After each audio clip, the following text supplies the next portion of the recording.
სახელითა მამისათა დაზისათა დასულისა წმინდისათა ჩვენთან არის ღმერთი. დიდება და მადლობა ღმერთს, გილოცავთ გვიახლოვდება დიდი დღესასწაული ქრისტეს შობისა. მსახურებები აქ ჩვეულებრივად იქნება დილით ადრე, იმიტომ რომ მე ღამის თევაზე არ გაგვიჭირდეს. ამიტომ წვრთნას გავდივართ, რომ ღამის თევაზე ყველანი ვიყოთ მთელი ეკლესია, ვინც ეხლად გახართ, ამაზე უფრო მეტი რაოდენობა. მადლობთ ღმერთს ყველაფრისათვის. გილოცავთ ჩვენი კათოლიკოს პატრიარქის დაბადებიდან 93 წლის თავს.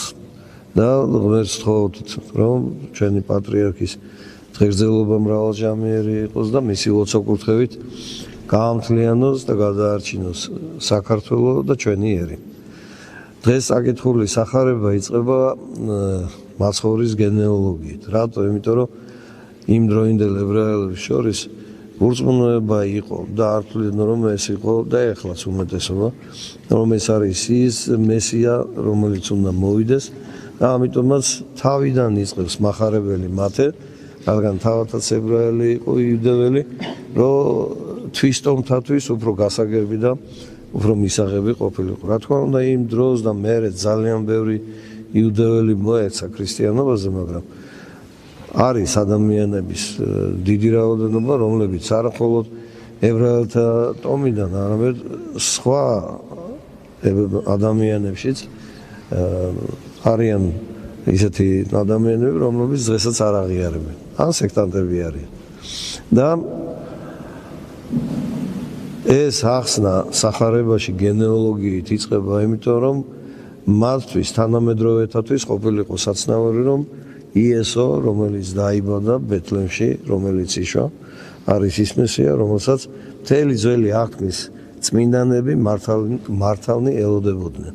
მაგრამ მადლობა ღმერთს, როგორადაც რომ მოხდა, ყველაფერი ღვთისდაშვებით ხდება, ოღონდ მას არ სურს, რომ რაღაცა ცუდი ბოროტი ხდებოდეს, მაგრამ ხდება, როდესაც სხვა გამოსავალი არ არის, როგორც სახარებაში ერთი იგავი არის მოყოლილი, რომ დათესა კაცმა ხორბალი და როდესაც რომ აღორძინდა და დამწიფდა თავთავი, ნახეს რომ პურის ხანაში შერეული არის ღვარძლი.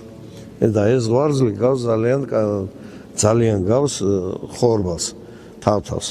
და მიდიან ანგელოზები და ეუბნებიან მიგვიშვი, რომ ეს ღვარძლი გავგლიჯოთ და ამოვიღოთ, რომ მთლიანად მარცვალი იყოს სუფთა. და ეუბნება უფალი, ანუ მერთი ესე გვასწავლის ყველას. და იოანე ოქროპირის და წმინდა მამების სამოსვე ამბობენ. აცადეთ მოხდეს სიმწიფე ხორბლის თავთავისა, რომ მერე უფრო უკეთესად მოხდეს გარჩევა რა არის ღვარძლი და რა არის თავთავი. როდესაც დადგება მკის დრო, აი მაშინ აიღება ყველაფერი და მერე გაირჩევა ღვარძლი ცალკე და თავთავი ცალკე. ისე ჩვენი ხილული ცხოვრებაც. ჩვენს გარშემოთაც შეიძლება ავიყვნენ ურწმუნოები, მაგრამ მათთან სარწმუნოების ახსნა და ესე ვთქვათ, მოქცევა სარწმუნოებაზე, მართალ სარწმუნოებაზე არ შეიძლება მრისხანებით, არ შეიძლება იმ თავმოწონებით, რომ მე სიმართლის მხარეს ვდგავარ და შენ როგორც უიცი, ისე გასწავლი და გიქადაგებ. არა. ყველაზე მთავარი არის მოთმინებით ღვთის წინაშე ლოცვა ვედრება, რომ ღმერთმა ჩვენ მოგცეს სარწმუნო სიტყვა, რომ სმენელს აუხსნათ თუ რა არის ქრისტიანობა, მართლმადიდებლობა, ხოლო მსმენელს მისცეს გულისხმის ყოფა, რომ ნათქვამი მოისმინოს, აღიქვას და შემდეგ მიიღოს სწორი გადაწყვეტილება. აი იძულება, როგორც აი ამ იგავში არის გადმოცემული და რომელსაც უფალი ასწავლის თავის მოწაფეებს, რომ დროზე ადრე სანამ არ დადგება მკის დრო, მანამდე არ შეიძლება ცეცხლითა და מחვილით სარწმუნოების გავრცელება. გვახსოვს ხო საქართველოს ისტორიიდან მირიან მეფე მოინათლა რა და ნახა სიკეთე ჭეშმარიტებასთან დგომისა, როგორც უფალი ამბობს, მე ვარ ნათელი სოფლისა და თუ ვინმე შემომიდგეს ბნელში აღარ დადიოდეს, მასაც მოუნდა რომ მის სამეფოში ყველა ამ ნათლისა ზიარი ყოფილიყო და სიტყვით რო ვერ შეაგონა და გააგებია, ხმლით დაიწყო ამისი მოქცევა, რომელზედაც მოციქულთასორი აფრთხილებდა რომ არ გაეკეთებია, მაგრამ მაინც გააკეთა. ანუ ეს ისტორიები ჩვენ ყველამ კარგად ვიცით, ან უნდა ვიცოდეთ, რომ ჩვენს რეალურ ცხოვრებაში, ჩვენს გარშემო არ დაუშვათ ზედმეტი მონდომებით არ გადავაჭარბოთ და სული, რომელიც ღვთის ხელში არის და უნდა მოექცეს სინათლისაკენ, ჩვენი აჩქარებული, თვითდაჯერებული ნაბიჯით არ დავაბრკოლოთ. გილოცავთ დღევანდელ დღეს, ღმერთს შევთხოვთ, რომ მოგცეს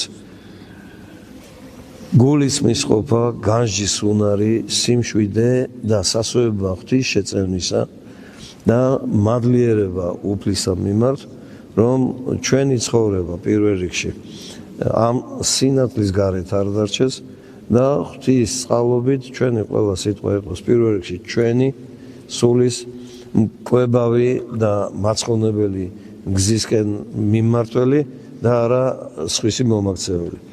ვინც იწყებს სხვის მოქცევას ისე რომ თავისთავი ჯერ არ შეუცნია, ის ღრმად ცდება და დიდ სიმძიმეს დაიდებს. მერცხოთ ჩვენი ყველას, ჩვენი ერის, ჩვენი ქვეყნის მთლიანობას და ჩვენი ერის ღვთისადმი მადლიერებას გამოიხატება რაში? ყოველთვის, ყველაფრისათვის, რომ ვმადლობდეთ ღმერთს.